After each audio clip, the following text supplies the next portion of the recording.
오늘 우리에게 주시는 말씀은 요한복음 20장 24에서 29절 말씀입니다. 12제자 가운데 하나로서 쌍둥이라고 불리는 도마는 예수께서 오셨을 때에 그들과 함께 있지 않았다.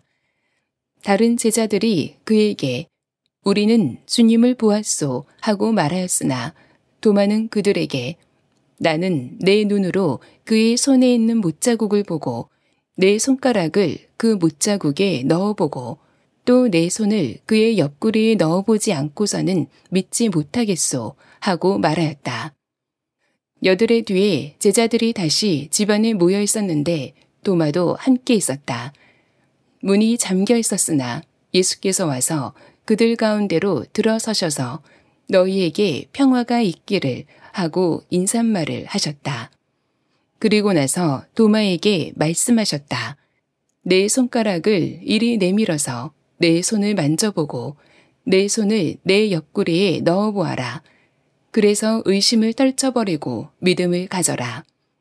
도마가 예수께 대답하기를 나의 주님, 나의 하나님 하니 예수께서 도마에게 말씀하셨다. 너는 나를 보았기 때문에 믿느냐? 나를 보지 않고도 믿는 사람은 복이 있다. 네, 우리 부활주일 말씀을 전하겠습니다. 의심을 믿음으로 상처를 소망으로 라는 제목의 말씀으로 우리 메시지를 나누려고 합니다. 여러분들의 삶 가운데 우리 부활의 권능과 또한 소망과 기쁨과 평강이 삶에 넘치시기를 축복합니다. 우리 한국 사회가 지난 사순절을 지나면서 참 어려운 시기를 많이 겪었습니다. 갈등과 또 싸움으로 인하여 많은 상처를 입었지요. 또한 개인적으로도 아픈 일들을 겪은 분들이 계실 거예요. 본인이 아프시거나 또한 가족이 아프시거나 경제적인 위기나 또한 자녀나 배우자의 어려움으로 인하여 여전히 고통 중에 있는 분들이 계시리라 싶습니다. 부활절을 맞이했을 때 누군가는 나의 삶을 일으켜 주시고 나에게 소망 주신 주님으로 인하여 너무 기쁘고 감사한 분들이 계실 거고, 또 한편으로는 여전히 바뀌지 않은 삶의 현장과 또한 상황 때문에 부활하신 주님을 또한 온전히 기쁘게 여기지 못하는 분들도 있으리라 생각합니다. 부활하신 날 바로 그때에도 그랬습니다. 예수님이 부활하셔서 제자들에게 나타나셔서 자신을 보이시고 그렇게 드러내셨을 때 제자들이 너무나 기뻐하여 부활하신 주님을 계속 증언했습니다. 그런데 단 한 사람, 바로 도마는 기뻐할 수가 없었어요. 왜냐하면 믿어지지 않았기 때문입니다. 도마만큼은 참으로 냉담하게 이렇게 얘기를 했습니다. 25절에 나는 내 눈으로 그의 손에 있는 못자국을 보고 내 손가락을 그 못자국에 넣어보고 내 손을 그의 옆구리에 넣어보지 않고는 믿지 못하겠소.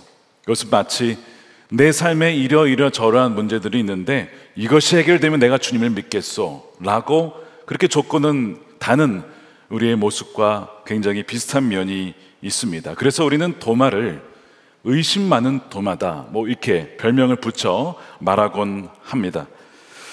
그런데 잠시 그의 이 믿음 없음, 의심, 이 상황을 한번 돌아봤으면 좋겠어요. 왜 도마는 믿지 못했던 것일까? 여러 가지 이유가 있을 텐데 먼저는 기질적인 이유가 있었을 겁니다. 기질적으로 어떤 사람들은 직관적으로 어떤 사실을 보지 않아도 이렇게 믿는 사람이 있습니다. 아는 사람이 있습니다. MBTI의 직관형, 바로 N형에 속하는 분들이 그런 분들이죠. 참 부럽죠. 혹시 N형에 해당하는 분들 한번 손 들어 보십시오. MBTI 나는 N형이다. 우와. 근데 나는 감각형이다, 나는 S형이다 하는 분들 한번 손 들어 보십시오. 저도 S형입니다. 자, S형을 잘 보시기 바랍니다. 이분들이 바로 도마와 같은 분들입니다. 보지 않고는, 만지지 않고는 난 못 믿겠어 라고 하는 도마와 같은 그런 기질을 가진 분들이 바로 이 S형에 가깝죠. 이 도마는 직접 봐야만 믿겠다라고 얘기를 합니다. 그리고 초자연적인 역사에 대해서 그가 분명히 봤겠지만 이 부활이라고 하는 것은 또 전혀 다른 문제이기 때문에 그는 믿지 못했던 겁니다. 또 다른 이유를 찾겠다고 한다면 감정적인 상처 때문일 수 있습니다. 이게 무슨 얘기냐? 오랫동안 투병을 하는 분들, 오랫동안 자신의 문제가 해결되지 않는 분들이 있습니다. 가족 간의 관계의 문제도 있고요, 재정의 문제도 있고 여러 가지 문제가 있어요. 그분들에게 어떤 약속의 말씀을 주고 소망을 주었을 때 믿고 받아들이는 분도 있지만 쉽사리 받아들이지 않는 경우를 봅니다. 여러분, 왜 그럴까요? 소망을 품고 희망을 품었지만 여전히 바뀌지 않는 현실 때문에 마음을 다쳤기 때문에, 괜히 소망을 품었다가 더 아프면 어떡하지? 또 실망하면 어떡하지? 라는 생각 때문에 소망을 잘 품지 않는 성향을 갖게 되죠. 도마가 예수님을 참 사랑했어요.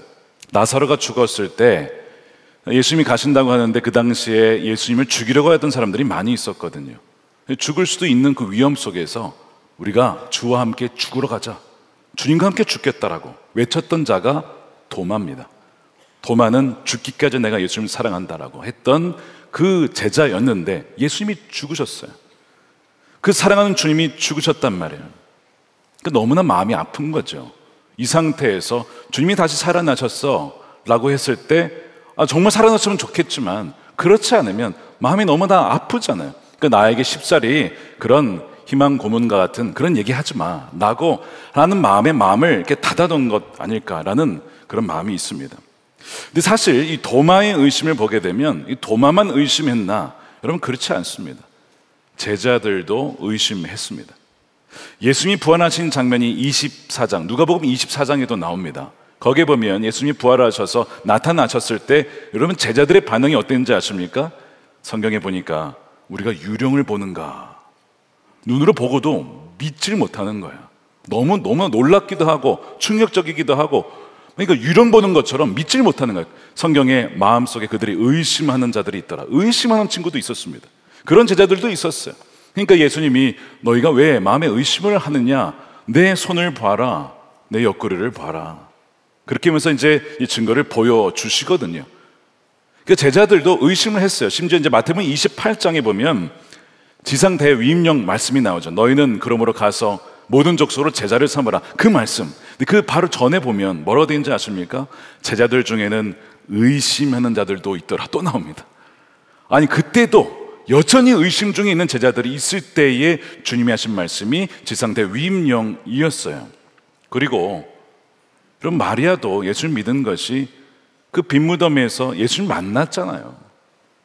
요한과 베드로도 어쨌든 빈무덤을 봤잖아요. 그러니까 믿은 거 아닙니까? 부활하신 예수를 만났으니까 믿은 거 아닙니까? 그러니까 만나지 못하고 경험하지 못한 도마가 의심하는 것은 꼭 도마만 의심했다라고 보기에는 어렵고, 사실 늘상 누구에게나 있을 수 있는 일이었다는 것입니다. 또한 의심이 꼭 나쁜 거냐? 그렇지 않다는 겁니다. 오스 기니스라고 하는 C.S. 루이스 이후에 최고의 기독교 변증가라 불리는 분이 계세요. 책을 참 많이 쓰셨습니다. 한국에도 번역이 많이 됐는데 번역이 안 된 책이 하나 있어요. God in the Dark, 어둠 속에 계신 하나님이란 이런 제목인데, 거기에서 그분이 이런 얘기를 합니다. 여러분, 믿음의 반대말이 뭐라고 생각하십니까? 의심이라고 생각합니다. 근데 이분의 주장은 무엇이냐면 믿음의 반대말은 의심이 아니라 바로 불신앙이다. 믿음의 반대편에 있는 것은 불신앙, 믿지 않는 거지 의심이 아니라는 거예요. 자, 그러면 의심은 뭐냐?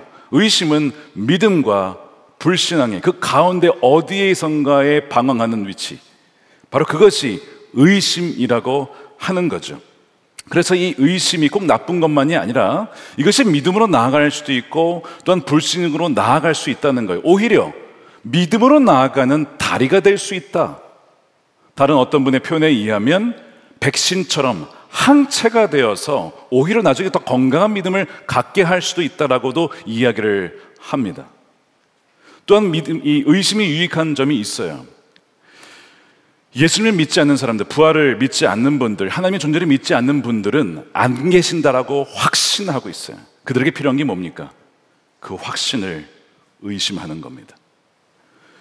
이단에 빠진 분들에게 필요한 것이 무엇입니까? 잘못된 교리와 구주를 믿고 이들을 믿어야 내가 구원받는다라고 하는 그 확신에서 의심을 가져야만 진정한 믿음으로 나올 수가 있죠. 그러니까 의심은 꼭 나쁜 것만은 아니라고 하는 거예요. 잘못된 신앙이나 또한 불신앙에서 믿음으로 나아가는 그 중간 다리가 의심이 될 수 있다는 거야. 내가 확신하고 있는 것을 의심할 때 참된 믿음으로 나아갈 수 있다는 점에서 의심은 잘 쓰면 건강하게 될 수 있어요. 믿는 자도 의심으로 나왔다가 다시 돌아가게 되면 그 이전보다 견고한 믿음을 갖게 되죠. 그런 점에서 의심은 좋은 도구가 될 수 있다는 거예요. 여드레가 지나서 부활 이후에 다시 일주일이 지났습니다. 제자들이 다시 모여 있었는데 그때는 도마도 함께 제자들과 머물러 있었어요. 문을 굳게 닫고 있었죠. 그런데 주님께서 그 문을 지나오시면서 안으로 들어오시고 너희에게 평강이 있을지어다 라고 말씀하십니다. 그리고 도마에게 가십니다. 도마에게 가서 예수님은 그의 조건을 알고 계셨어요.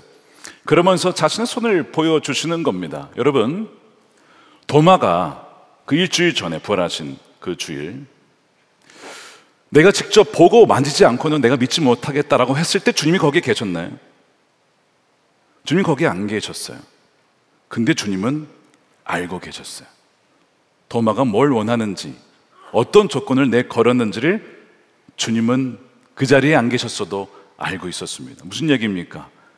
우리 눈에 주님이 보이지 않는 것 같아도 때로는 우리의 어려운 형편 속에 주님이 의심이 들 때 주님이 보이지 않죠. 주님이 어디에 계십니까?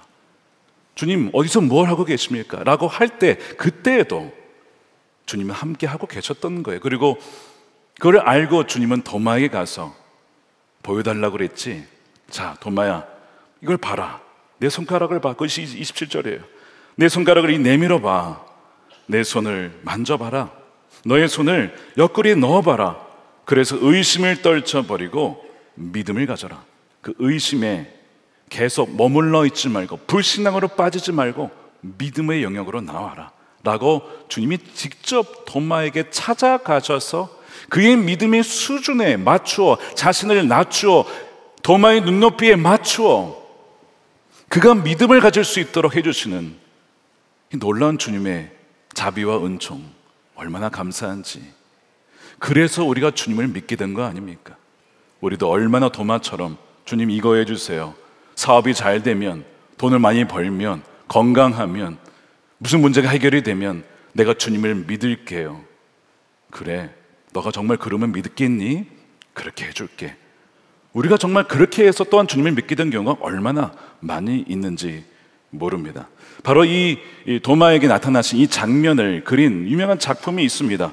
카라바조의 성 도마의 의심이라는 작품인데, 여기 보면 도마가 그 예수님이 정말 창에 찔린 옆구리를 손으로 넣어보는 그 장면이 아주 잘 묘사가 되어 있죠. 생생한 묘사가 되어 있습니다. 자, 그런데 오늘 이 본문에서 우리가 정말 주목해야 하고 묵상해야 될 부분이 하나 있습니다. 질문이 하나 있는데요. 왜 부활하신 예수님의 몸에는 여전히 상처가 남아있는 것일까? 저는 이런 질문을 하게 됐습니다. 아니, 부활을 하셨으면, 그리고 새로운 몸, 이제는 죽지 않고 썩지 않고 영적인 몸이라고 하는 이 몸이 됐으면 그 과거에 손에 찔리고 발에 찔리고 이 상처, 이 모든 것이 아물고 완전히 깨끗하게 사라져야 그게 부활의 몸 아니겠습니까? 근데 왜 주님의 손과 발과 옆구리에는 여전히 그 상처가 그대로 남아있는 것일까? 라고 하는 도마와 같은 의심을 저도 계속 갖고 말씀을 읽을 때마다 왜 이 상처가 그대로 남아있을까? 이런 생각을 하곤 했습니다. 물론 그 이유는 있습니다. 그 상처를 보면 십자가에서 돌아가신 그 예수님 맞구나 라고 하는 그 예수님의 정체성을 분명히 보여주기 위하여 그 흔적이 남아있다라고 하는 것이 보통 이 설명이죠. 그런데 이 말씀을 묵상하다 보니 단지 그것만은 아닌 것을 알게 되었습니다. 예수님의 상처는 단순히 어떤 내가 바로 그 예수다라고 하는 것만이 아니라 바로 그것은 영광스러운 상처입니다. 그 상처는 바로 우리를 하나님 품으로 인도하고 우리의 모든 죄값을 사해 주신 영광스러운 상처임을 상기시켜 주죠. 예수님의 상처를 볼 때 나의 죄 때문에 주님이 찔리셨고 창에 의하여 피를 흘리셨지 라고 하는 것을 상기시켜 줄 수 있는 그런 영광스러운 상처예요. 마찬가지로 우리도 이 세상에 살면서 여러 가지 큰 아픔과 상처가 많이 있습니다. 당합니다. 생깁니다. 근데 오히려 그 상처와 아픔이 오히려 주님께로 우리를 인도한 경우가 얼마나 많은지 몰라요. 과거를 돌아보면 참 주님의 은혜가 너무 크다라고 생각했던 그 부분들은 꼭 공통점이 하나 있는데, 내가 가장 어려웠을 때, 위기였을 때, 소위 내 인생의 허리에 상처가 났을 때, 바로 그때였다는 것을 우리는 알고 있습니다. 예수님의 상처는 바로 그 지점으로 우리를 인도하고, 그때에 주님이 역사하셨던 것, 우리를 주님께로 인도하였던 바로 그 지점으로 우리를 인도하는 거죠. 고통과 상처가 끝이 아니라 오히려 하나님을 만나는 통로가 될 수 있다는 것을 가리키는 것이 바로 예수님의 상처입니다. 2023년과 2024년에 복음을 듣고 예수님을 믿어 세례를 받게 된 분들이 계십니다. 그래서 세례를 여기를 받으셨죠. 그리고 간증을 하셨어요. 자, 그분들의 간증의 이야기를 쭉 종합해 보면 어떻게 해서 예수님을 믿게 되었는가? 크게 세 가지 이유였습니다. 첫 번째는 가족이나 주위의 사람들을 인하여 복음을 들어서 주님을 영접한 경우가 첫 번째입니다. 두 번째는 삶의 기적과 같은 일이 벌어져서 질병이 나았거나 어떤 사건이 기적적으로 풀어지면서 하나님이 계시구나 알게 되어 주님을 믿게 된 경우가 두 번째입니다. 세 번째 케이스는 뭘까요? 삶의 고통과 상처로 인하여 너무나 절망 속에 있을 때에 주님을 찾게 되어 주님을 만난 케이스가 세 번째입니다. 그런데 두 번째도 기적적인 사건을 통하여 주님을 알게 됐잖아요. 그러니까 두 번째나 세 번째나 다 공통점은 삶의 큰 그 상처가 오히려 그것이 주님을 알게 되어지고 주님께로 가까이 가게 되는 놀라운 통로가 되었다라고 하는 것을 보여주고 있어요. 이렇게 돼서 주님을 만나게 된 분들이 너무나 많은 거죠. 한 분의 예를 들면 이런 겁니다. 작년이죠. 세례를 받으신 분인데, 이분은 원래 여성분이신데 싱글이었을 때 그저 자신의 성공을 위해 자신의 커리어를 증명하고 내 자신이 얼마나 능력이 있는지를 드러내기 위해 살아왔다고 해요. 그런데 그렇게 외로웠답니다. 그렇게 힘들었다고 해요. 그러던 중에 지금의 남편을 만났어요. 결혼을 했는데 시댁 식구들이 다 크리스천이었답니다. 교회를 나가니까 이 며느리에게 너도 예수님 믿으면 좋겠다 권면하여 오게 된 교회가 선한 목자 교회예요. 그래서 3년을 다니셨는데 안 믿어지더랍니다. 하나님이 안 믿어지고 복음을 듣고 양육을 받았는데도 이 간증문이 써지지가 않는 거예요. 안 믿어지니까. 어떤 형입니까? 감각형. 뭔가 보고 듣고 뭐가 경험이 돼야 내가 믿을 텐데 이거는 머리로서 이해가 되지 않는 겁니다. 그래서 이 간증문을 완성을 못했다라고 해요. 그러던 중에 아기가 생겼어요. 그리고 출산을 하게 되었죠. 너무나 기쁜 일이 집안에 하나님께 선물을 주신 거죠. 근데 문제는 바로 그때였습니다. 출산을 한 이후에 출혈이 멈추지 않는 겁니다. 이런 경우가 있어요. 저희 아내도 저희 가정에도 이런 일이 있었기 때문에 지금도 그때 상황이 아주 생생하게 살아 있습니다. 정말 수도꼭지 틀면 물이 쫙 나오듯이 피가 그렇게 흐르던 그 모습, 그 아픔을 여전히 갖고 있습니다. 그러니까 이분이 그런 일을 겪은 거예요. 이 피가 멈추지 않으니 퇴원을 하지 못하고 이제 수술을 받아야 되는데 수술을 받으면 되거든요. 근데 위험한 수술이긴 하지만 수술을 받으면 삽니다. 그 수술을 받는데 의사 선생님이 나오셨어요. 가족들에게 이렇게 얘기를 하더랍니다. 마음의 준비를 하십시오. 기가 막히죠. 피를 너무 많이 흘린 겁니다. 마음의 준비를 하라니 이게 도대체 무슨 얘기인가? 아니 지금 자녀가 태어났고 지금 이렇게 좋은 마당에 아니 지금 죽음을 준비하라니 이 기가 막힌 상황 속에 여러분 가족들이 뭘 할 수 있었을까요? 여러분 가족들이 뭘 할 수 있을까요? 할 수 있는 게 없습니다. 저도 할 수 있는 게 아무것도 없었어요. 아니 평생 내가 뭘 했나? 아내가 죽어가는데 할 수 있는 게 없다니. 그때 할 수 있는 게 하나 있었습니다. 하나님께 매달리는 것뿐이었습니다. 하나님 살려주십시오. 근데 마찬가지였어요. 이 가족들에게 할 수 있는 것은 하나님께 기도하는 것밖에 없었습니다. 그리고 교회 공동체 식구들에게 기도 제목을 나누고 지금 아내가 제 딸이 죽어가고 있습니다. 살려주십시오. 이렇게 이제 공유를 하고 기도를 한 거죠. 간절하게 기도했는데 감사하게 하나님께 살려주셨어요. 그리고 예수님 부활하신 사흘 만에 부활하셨지만 이분은 9일째 만에 병원에서 나오시게 되었습니다. 그리고 퇴원을 하시게 되었고, 그리고 주님을 믿게 된 거예요. 그분이 이제 세례를 받으시면서 이렇게 간증을 하셨어요. 저는 제 자신만 믿었던 지난날의 교만을 회개하게 되었습니다. 내 인생 내가 책임져야지, 그렇게 살아왔다는 거예요. 근데 그거가 얼마나 이 죽음 앞에서 교만한 것인지를 깨달았다는 거죠.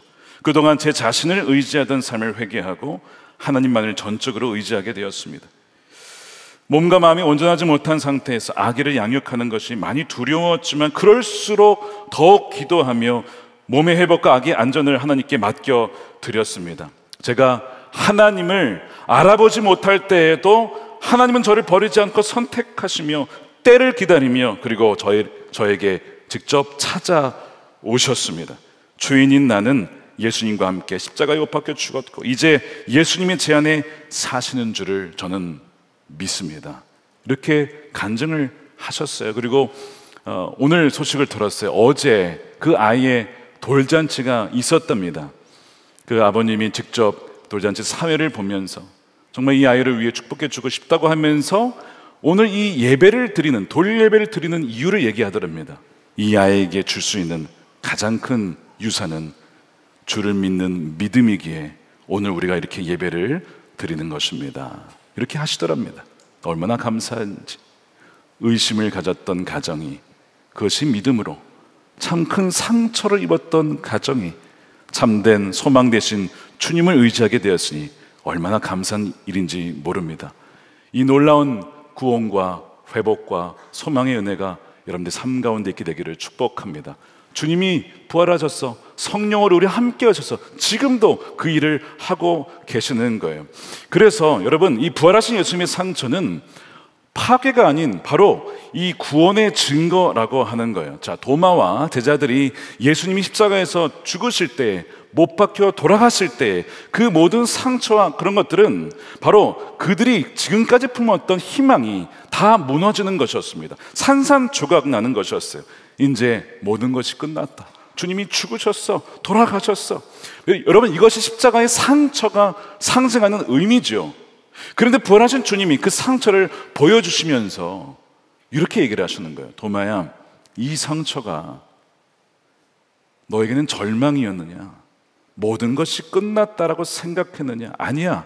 오히려 이 상처가 바로 너의 생명을 구원한 거야 라고 주님은 말씀하시는 거죠. 실제로 이사야 53장에 이미 예언 이렇게 되어 있었죠. 그러나 그가 찔린 것은 우리의 허물 때문이고 그가 상처를 받은 것은 우리의 악함 때문이다. 그가 징계를 받음으로 우리가 뭘 누립니까? 평화를 누리고 그가 매를 맞음으로 우리의 병이 나았다. 아멘이죠. 이미 이사야를 통해서 예언된 이 말씀이 십자가에서 성취가 된 거예요.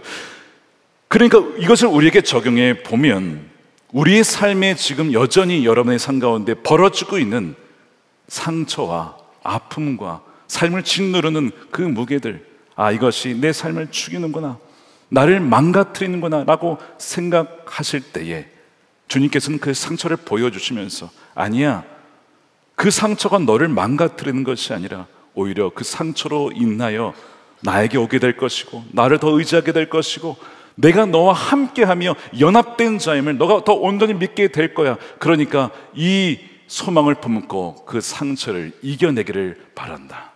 주님이 그렇게 우리에게 오늘도 말씀하신 줄로 믿습니다. 사도 바울이 선교할 때에 얼마나 많은 고난이 있었습니까? 참 이해가 되지 않는 것이, 선교를 하면 좀 책임져 주시고 보호해 주셔야지 어떻게 그렇게 많은 고난을 주셨는지, 매를 맞고 박해를 당하고 거꾸리 들임을 당하고 굶주리고 헐벗고 이런 일들이 굉장히 많았어요. 그가 표현하기를 나는 날마다 죽노라. 이게 무슨 표현이냐면 거의 날마다 사형 선고를 받은 것처럼 그런 죽음의 위기를 매일같이 경험한다는 것이거든요. 그런데 그 다음 구절에는 이렇게 그가 고난을 이렇게 해석을 하고 있어요. 고린도후서 4장 17절입니다. 지금 우리가 겪는 일시적인, 뭐라고 했어요? 일시적인 고난이라는 거예요. 일시적인 고난이다. 그리고 가벼운 고난이래요. 여러분, 결코 가볍지 않았습니다. 말씀드린 것처럼 줄 것만 같았어요. 근데 왜 가벼운 고난이라고 했을까? 너무나 이상하죠. 사도 바울이 단어를 잘 몰라서 그랬을까? 아닙니다. 그는 의도적으로 이렇게 표현한 거예요. 왜냐하면 지금 자신이 고난을 당하고 있는 것, 복음으로 인하여서 고통을 당하고 있는 것, 그것이 참 너무나 무겁고 힘들지만 장차 다가오는 그 영광에 비교하면, 그 비교할 수 없이 영원하고 크나큰 영광에 비교하면 이것은 좀 가벼운 것이고, 심지어 이 고난이 다가올 영광, 주님께서 나에게 베풀어 주실 영광과 그 상과 거기에 비하면 이건 아무것도 아니며, 그 고난이 나를 그 영광에 합당한 자로 지금 준비시키고 있기 때문에 사도 바울은 그 중에서도 감사가 찬양할 수가 있었던 거예요. 그래서 이 17절을 가만 보면 나중에 그 영광을 위하여 우리를 준비시킬 것이다, 미래형으로 쓰지 않고 현재 진행형으로 썼어요. 그 영어로는 이렇게 썼습니다. affliction, 바로 고난은 is preparing, 우리를 준비시키고 있다. 바로 영원한 영광을 바라볼 수 있도록, 그것을 누릴 수 있도록 지금 이 자리에서 우리를 준비시키고 있다는 거예요. 사도 바울에게도 고난이 있었죠. 육신의 가시가 있었어요. 이거 좀 고쳐주십시오. 3번이나 구했는데 너에게 은혜가 족하다, 너가 약할 때에 강함이 된다라고 하시면서, 그렇지, 나의 이 고난으로 인하여, 상처로 인하여 오히려 하나님 나라를 소망하게 되고 주님을 의지하게 되니 이것이 얼마나 감사한가. 그가 그것을 날마다 고백을 하게 된 것이죠. 사랑하는 여러분, 의심하던 도마에게, 또 상처받은 도마에게 예수님이 찾아오셨어요. 주님을 만났을 때 도마가 원래 조건을 걸었잖아요. 내가 직접 보고 만져봐야겠다라고 조건을 걸었는데, 주님이 정작 나타났을 때 도마는 주님을 만지지 않았습니다. 오늘 본문에 보면 도마가 예수님 만졌다는 기록은 나와 있지 않습니다. 왜 만지지 않았을까요? 십자가에서 나를 위해 찔리시고 피를 흘리시고 모든 것을 내주신 그 압도적인 사랑이 이미 눈앞에 있는데 내가 무슨 조건을 더 걸 게 있느냐? 내 삶에 아무리 어려움과 고통이 있어도 이미 나를 위해 모든 것을 내려주신 주님의 십자가의 사랑이 너무나 분명하고, 나를 위해 부활을 예비해 주신 그 사랑이 너무나 큰데 내가 무슨 조건을 걸어서, 병이 나으면, 일이 잘 되면, 돈을 많이 벌면 어떻게 그런 조건을 내가 걸 수가 있겠냐? 그 모든 조건을 다 내려놓고 도마는 고백하는 거예요. 나의 주님, 나의 하나님이십니다. 여러분, 도마가 어떻게 됐죠? 인도에까지 가서 복음을 전해요. 그 먼 인도까지 가서. 그리고 순교를 당합니다. 아니, 그렇게 의심 많던 도마가 순교를 하다니. 여러분, 부활의 증거 중에 하나가 무엇이냐면 12사도, 나중에 이제 마띠아까지 다 순교했다는 거예요. 이것이 거짓이라면 여러분, 거짓을 위해 죽을 수 있겠습니까? 조작한 것을 위해서 여러분 목숨 걸 정도로 그렇게 바칠 수 있겠냐고요. 사도들이 다 순교했어요. 부활의 영광, 부활이 예비됐음을 보았기 때문에 담대하게 끝까지 복음을 증거하다가 죽은 것이죠. 그래서 도마도 인도 첸나이에 바로 도마 기념교회가 있다고 해요. 바로 그곳에 바로 도마가 죽었고 주님께서는 그에게 예비하신 영광을 허락해 주신 것이죠. 사랑하는 여러분, 우리 삶에 많은 고난과 역경이 여전히 있어요.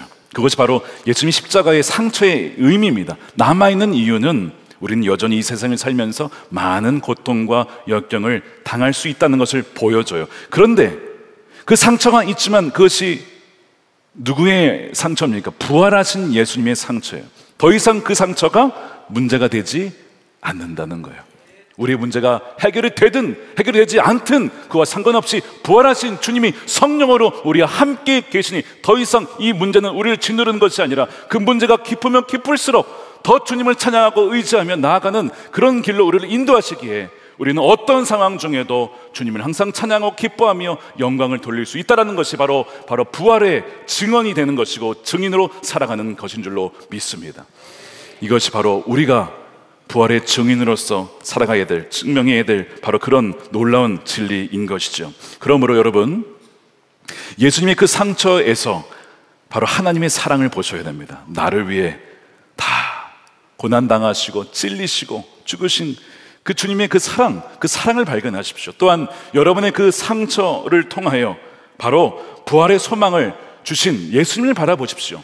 그 아픔 때문에 내가 주님을 알게 되었구나, 그 아픔 때문에, 상처 때문에 주님을 의지하게 되었구나 라고 하는 것을 인하여서 여러분들이 상처 입은 뭐예요? 치유자로서 여러분들과 비슷한 처지에 있는 이들에게 나도 그런 상처가 있어, 나도 그런 아픔을 겪은 적이 있어, 나도 자녀가 죽을 뻔한 경우가 있고 배우자를 잃을 뻔한 경우가 있었고 심지어 잃은 경험이 있어. 그런데 주님은 우리에게 이미 부활의 약속해 주셨어. 그리고 우리와 함께 계시고 영원한 생명을 주셨기 때문에 그 부활의 능력으로 살면 사라지더라. 살면 사라지더라. 부활의 능력으로 사라지더라. 저희 부모님의 고백이죠. 사랑하는 딸을 잃고도 그 의심에서 불신앙으로 가는 것이 아니라 오히려 굳건한 믿음으로 나가셨던 저희 부모님을 보며 그 귀한 믿음의 유산을 물려주셔서 감사합니다. 그리하여 우리 성도들 가운데서도 그런 상처 중에 있는 이들에게 예수님께서 상처 입은 치유자가 되어주셨던 것처럼 나도 성도들에게, 우리 가족도, 또 여러분도 그 다른 이들에게 상처 입은 치유자로 의심을 믿음으로, 또한 상처를 소망으로 인도하는 그런 부활의 증인으로 살아가는 저와 여러분들이 되시기를 주님의 이름으로 축원드립니다. 오늘 우리 부활의 증인을 초청하겠습니다. 부활의 소망을 삶 속에서 경험하신 우리 김은진 권사님 나오셔서 우리 간증하실 때, 우리 나오실 때 박수로 맞이해 주시기 바랍니다.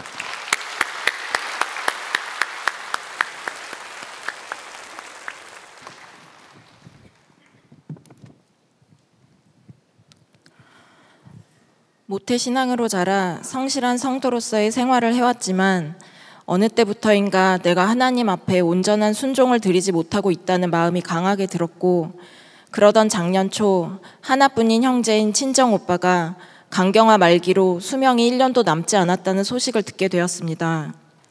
오빠는 매우 외골수적인 성격에 오랜 기간 혼자 술 마시는 습관이 있었는데 간이 약한 집안 내력이 더해져 결국 간이식이 아니고서는 살 방법이 없다는 선고를 받은 것이었습니다.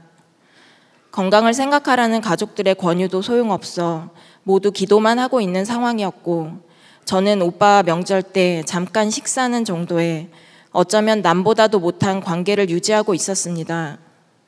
그러나 오빠의 소식에 형제를 위해 목숨을 버리는 것이 마땅하다는 하나님의 말씀을 외면할 수 없었고, 주님과 멀어지는 것이 그 무엇보다 두려웠던 저는 남편과 자녀들의 전적인 동의하에 간 공유를 결정하게 되었습니다. 평안하던 삶 속에 찾아온 이 일은 너무나 두렵고 당황스러웠습니다. 무엇보다 저를 가장 힘들게 했던 것은 술로 인해 몸을 망친 오빠를 위해 가족이 있는 제가 큰 수술을 감당하는 것이 맞냐는 주위의 소리였습니다. 마음을 흔드는 이 문제를 가지고 기도할 때 주님은 반복하여 죄 짓는 나에게 소망을 갖고 예수님께서 생명을 내어주셨듯 나 역시 오빠의 어떠함을 떠나 소망을 품고 생명을 살리는 것이 옳은 길이라는 확신을 갖게 하셨습니다. 주님은 내가 얻은 구원의 가치를 이렇게 깨닫게 해주셨고, 이후 이 수술에 대해 흔들림 없이 앞으로 나가게 해주셨습니다. 수술을 받기까지 오빠는 여러 번 입원하며 힘든 시간을 보냈고, 저 역시 쉽지 않은 시간들을 보냈습니다. 그렇게 작년 10월 많은 눈물의 기도를 받으며 수술대에 올랐습니다. 간의 65%를 공여하는 긴 수술이 끝나고 눈을 떴을 때 고통이 밀려왔지만 이제 내 몫을 다했다는 안도감도 느껴졌습니다. 그러나 오빠에게 간이식은 잘 되었지만 췌장에 출혈이 생겨 이후 상태를 지켜봐야 한다는 청천벽력 같은 소식을 듣게 되었고, 제 마음은 허무함과 혼란스러움, 그리고 나보다 더할 이 끔찍한 육신의 고통 속에 물 한 모금도 못 먹고 있을 오빠를 생각하니 마치 주님이 내 곁에서 사라지신 것 같은 느낌마저 들었습니다. 당시 저희 집에는 갑자기 많은 일들이 몰려와 저를 간병해줄 가족이 없었고, 그래서 간호병동에 혼자 들어가 수술을 받았는데, 오빠의 소식으로 마음이 어렵던 수술 3일차에 옆자리에 한 어르신이 입원을 하셨습니다. 대장 수술로 오신 그분은 주님을 알지는 못했지만 성품이 매우 좋은 분이셨습니다.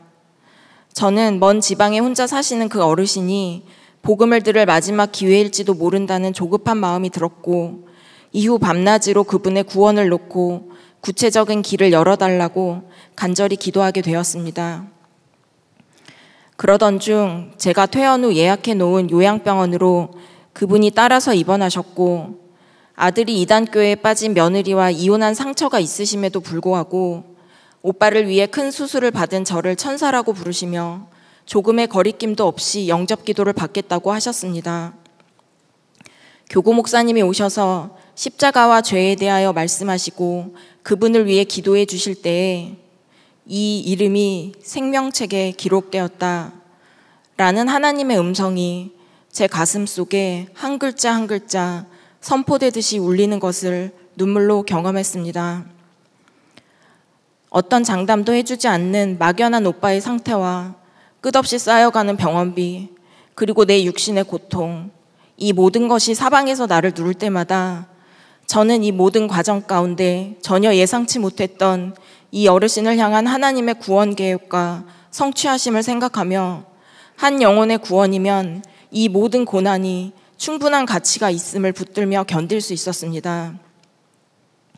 오빠는 2달 반 동안 퇴원하지 못하고 힘든 시간을 보냈습니다.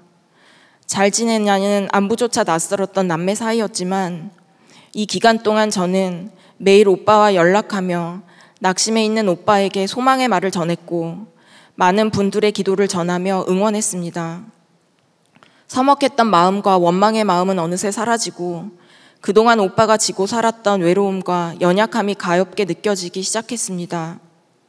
이제는 퇴원하여 잘 회복하고 있는 오빠에게 저는 매일 말씀 구절을 보내고 말씀 함께도 보내며 오빠의 1:1 양육자가 되었습니다. 간이식이라는 하나의 사건을 통해 주님은 오빠와 어르신의 생명을 살리셨습니다. 그리고 주님 앞에서 언젠가 풀어야 할 무거운 숙제 같았던 오빠와의 관계도 회복시켜 주셨습니다. 죽어가는 간에는 건강한 간만이 생명이 되듯 죄로 인해 죽을 수밖에 없는 나에게는 죄 없는 예수님만이 생명을 주실 수 있다는 십자가 구원의 원리를 비로소 실제적으로 이해하게 해주셨습니다. 제 몸에는 제2 모양의 큰 흉터가 남았습니다. 이번 간증을 준비하며 주님께서는 이 흉터가 결코 저의 공로가 아닌 예수께서 나를 살리셨다는 십자가 공로요, 예수의 흔적임을 알게 해주셨습니다.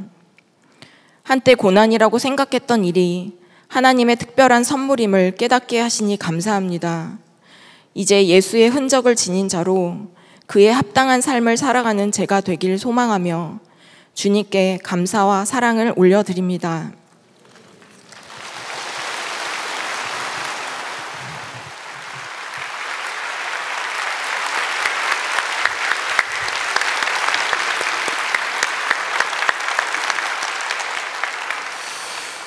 귀한 우리 부활의 증인으로 서주신 우리 김은진 권사님께 감사를 드리며 또한 우리 권사님을 귀한 부활의 증인으로 세워주신 주님께 또한 감사를 드립니다.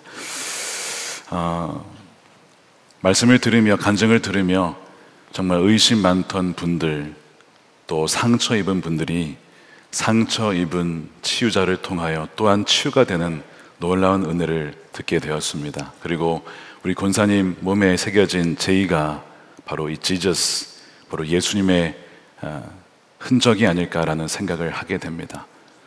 우리가 역시 삶의 여러 가지 상처와 아픔이 있지만 우리도 예수님의 흔적을 가진 자로 상처를 받았지만 주 예수 그리스도 안에 치유가 되어 그것을 가지고 또한 세상의 부활의 증인으로 달려나아가서 또한 많은 이들에게 주님의 살아계심을 증거하는 저와 여러분들이 되시기를 주님의 이름으로 축원드립니다.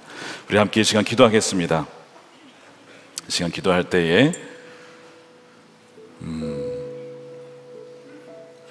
의심을 가지고 방황하는 분이 있다면 그것이 여러분 자신이든 주변 분들이든 그분들을 위해서 기도했으면 좋겠습니다. 여러분, 도마가 의심했지만 불신앙이 아니라 믿음으로 나올 수 있었던 것은 공동체 안에 있었기 때문입니다.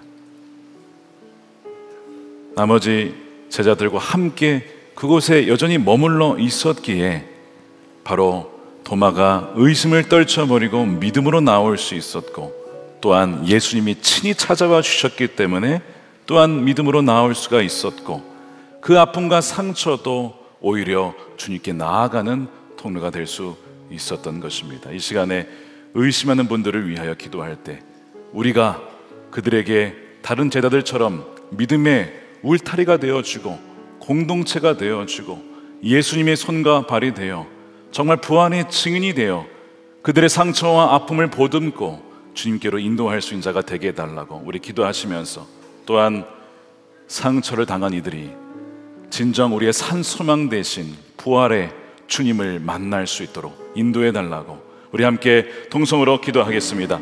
살아계신 아버지 하나님, 참으로 많은 분들이 여전히 의심을 갖고 하나님을 알지 못하고 주님을 알지 못하고 방황하며 살아가는 이들이 참 많이 있습니다. 저들 가운데 주님 친히 찾아가 주시고 어루만져 주시고 저들의 아픔과 상처를 공감해 주시며 아버지 저들을 정죄하지 아니하시고 찾아와 주시며 보여주시는 주님의 놀라운 그 자비를 베풀어 주시옵소서. 주님, 우리도 의심했었습니다. 우리도 방황했습니다. 그러나 우리를 버리지 아니하시고 주님으로 인하여 알게 된 것처럼 주여, 우리의 의심이 믿음으로 우리의 상처가 소망으로 변화지는 상처 입은 치유자의 사명을 감당한 우리 모두가 되게 하여 주시옵소서. 어지러운 이 세상, 갈라진 세상, 서로 찌르고 아파하며 신음하는 세상 가운데 하나님, 진정한 치유자로 또한 소망을 주는 자로 부활의 증인으로 살아갈 수 있도록 주님, 우리를 사용하여 주시고 하나님 영광을 받아 주시옵소서. 주여, 우리도 예수의 흔적을 가지고 나아갑니다. 예수의 흔적을 가지고 증언하며 나아갑니다. 주여, 영광을 더하여 주시고 우리 함께 하신 주님을 신뢰함으로 말미암아 어떤 상황 중에도 어떤 형편 중에도 영원한 소망, 살아서 믿는 자 또한 영원히 죽지 아니하리라 부활의 놀라운 소망과 구원의 능력이 우리 모든 성도들 가운데 주여 충만히 임하게 하여 주시옵소서. 주님을 찬양합니다. 선하신 주님을 찬양합니다. 부활의 주님을 찬양합니다. 주님 영광을 받아 주시옵소서.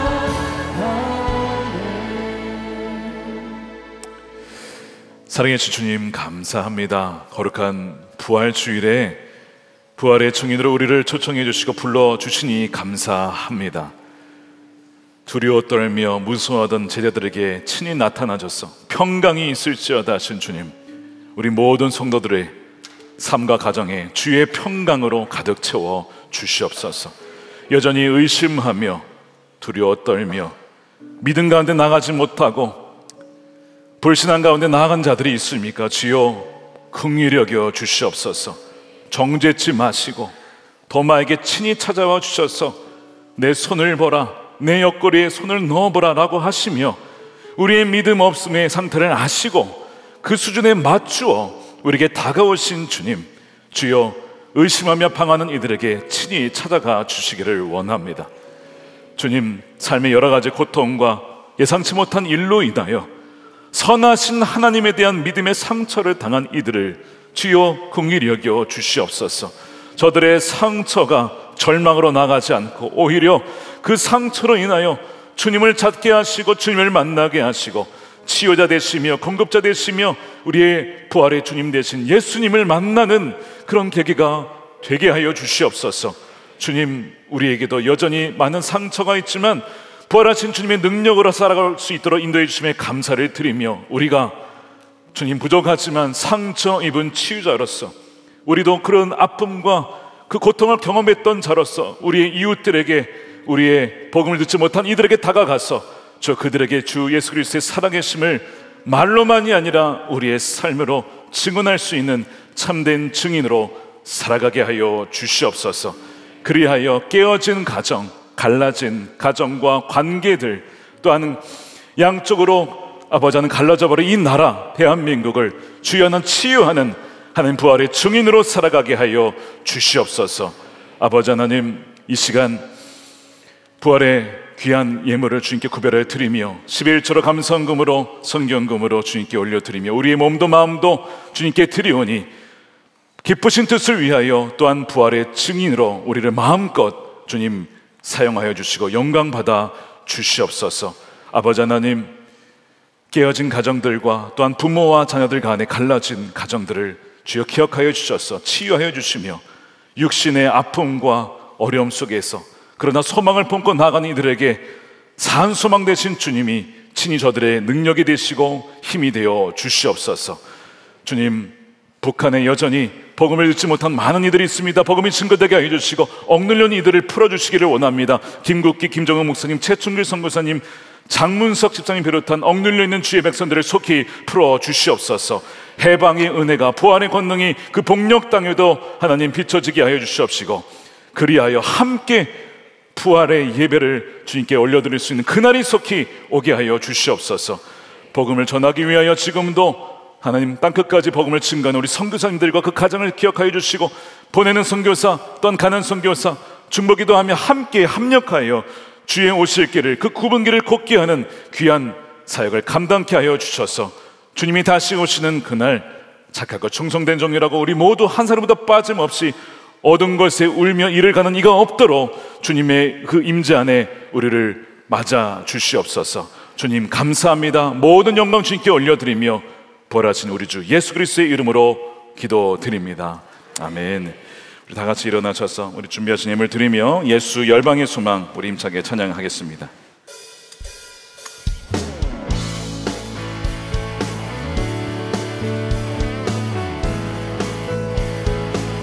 예수 열방의 소망, 예수 열방의 소망, 예수 우리의 위로자, 주는 온 땅의 영원한 소망.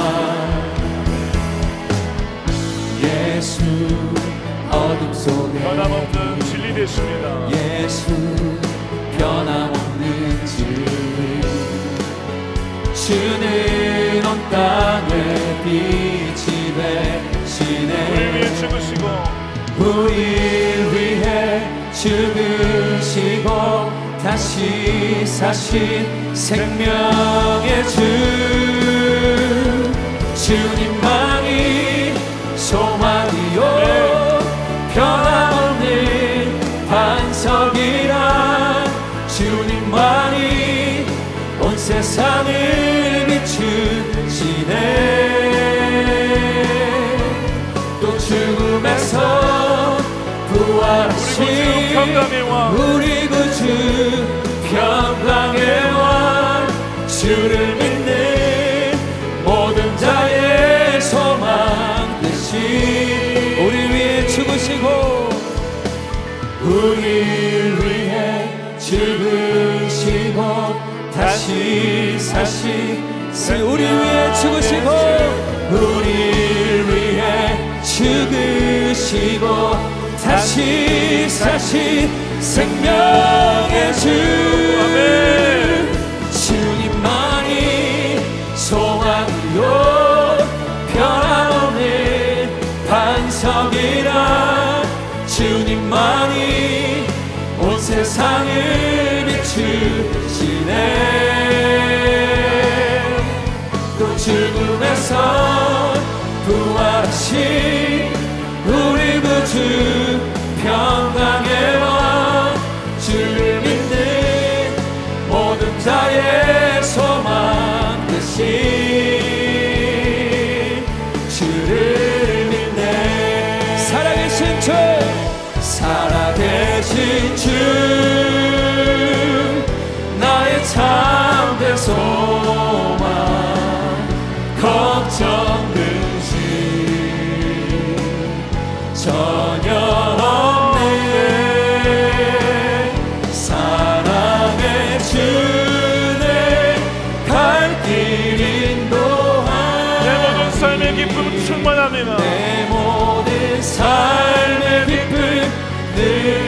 찬양합시다. 우리 주님 살아계십니다. 살아계신 주 나의 참된 소망 걱정 근심 전혀 없네 사랑의 주내 갈 길이 또 아니 내 모든 삶의 기쁨 늘 충만하네. 모든 영광 주께 올려드립니다. 할렐루야. 찬양합니다. 부활하신 주님 감사합니다. 기도하겠습니다. 이제는 부활의 주요 영원한 우리의 생명 되신 예수 그리스도의 크신 은혜와 아버지 하나님의 극진하신 사랑하심과 성령님의 감화감동 교통 내주하심이 부활의 증인이 되어서 의심을 믿음으로 상처를 소망으로 증언하며 나아가는 사랑하는 모든 성도들 머리머리 위에 저들의 가정과 일터와 사랑하는 자녀들과 다음 시대와 주의 몸된 교회와 조국 대한민국과 모든 열방 가운데 영원히 함께 하시기를 간절히 축원하옵나이다. 아멘.